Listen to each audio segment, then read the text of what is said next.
ये मंत्र माँ दुर्गा के चरणों में समर्पित है। माँ दुर्गा हम सभी का कल्याण करेंगी। तो आइए माँ दुर्गा के चरणों में आराधना करते हैं। ओम जयंती मंगला काली भद्रकाली कपालिनी दुर्गा क्षमा शिवा धात्री स्वाहा स्वधा नमस्तुते। ओम जयंती मंगला काली भद्रकाली कपालिनी दुर्गा क्षमा शिवा धात्री स्वाहा स्वधा नमस्तुते। ओम जयंती मंगला काली भद्रकाली कपालिनी दुर्गा क्षमा शिवा धात्री स्वाहा स्वधा नमस्तुते। ओम जयंती मंगला काली भद्रकाली कपालिनी दुर्गा क्षमा शिवा धात्री स्वाहा स्वधा नमस्तुते। ओम जयंती मंगला काली भद्रकाली कपालिनी दुर्गा क्षमा शिवा धात्री स्वाहा स्वधा नमस्तुते। ओम जयंती मंगला काली भद्रकाली कपालिनी दुर्गा क्षमा शिवा धात्री स्वाहा स्वधा नमस्तुते।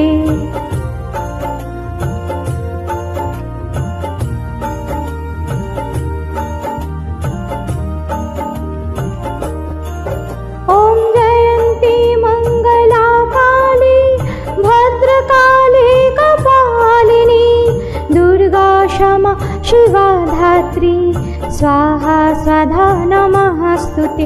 ओम जयंती मंगला काली भद्रकाली कपालिनी दुर्गा क्षमा शिवा धात्री स्वाहा स्वधा नमस्तुते। ओम जयंती मंगला काली भद्रकाली कपालिनी दुर्गा क्षमा शिवा धात्री स्वाहा स्वधा नमस्तुते। ओम जयंती मंगला काली भद्रकाली कपालिनी दुर्गा क्षमा शिवा धात्री स्वाहा स्वधा नमस्तुते।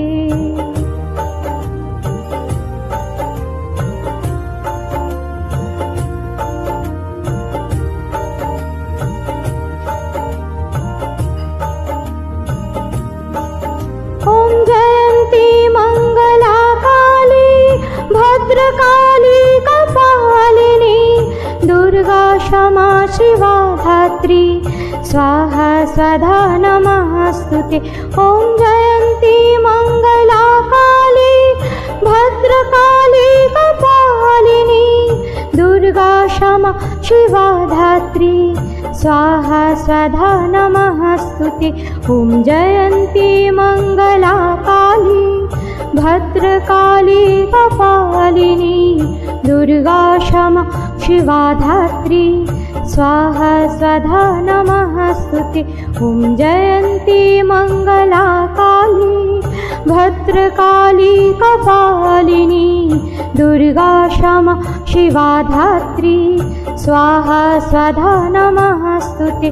ओम जयंती मंगला काली भद्रकाली कपालिनी दुर्गा क्षमा शिवा धात्री स्वाहा स्वधा नमस्तुते।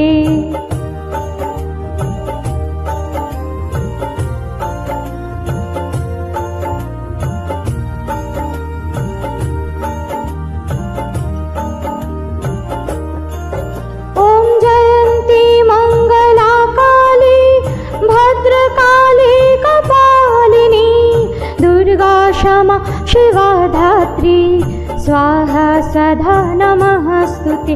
ओम जयंती मंगला काली भद्रकाली कपालिनी दुर्गा क्षमा शिवा धात्री स्वाहा स्वधा नमस्तु ते।